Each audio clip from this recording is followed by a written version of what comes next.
In this evening's edition of the Health Report, Shamela Pullen looks at cataracts. A cataract is a clouding of the lens of the eye. One's eyesight may become cloudy, blurry, or unclear. The patient will complain that the vision is getting dark. And then as it progresses, or as we say, matures, or as the Jamaican will say, gets right, the vision now gets to the point where they can't recognize faces and they're unable to read. Patients sometimes get a lot of light sensitivity, so headlights coming at them will be quite glary. And then it will reach the stage where they just can't function anymore.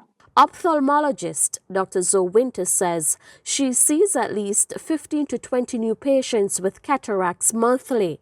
But that's just in her private practice alone. But cataracts are classically things that older people will get. So to get a more precise amount, we want to look at older populations, like persons over the age of 50. And when you look at that population now, I would say about 50% will have cataracts. And then when you get into the 80 and over population, almost everybody will have a cataract. Persons who have certain diseases like diabetes are at high risk. Also, the risk is greater among persons who are exposed to UV light, work on construction sites, and smoke. Dr. Wynter says not all persons at the initial stage of their diagnosis will require treatment, but over time, as it worsens, surgery will become necessary. But there are some patients who resist this option out of fear of going blind. But Dr. Wynter says the procedure is safe. We don't take out the entire lens. We take out the cloudy substance and replace it with a clear lens. And the patient is allowed to see or can see after surgery.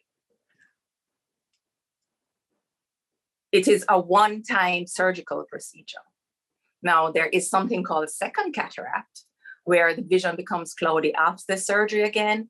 And that's really a scarring process that occurs in the back of the eye, behind the artificial lens.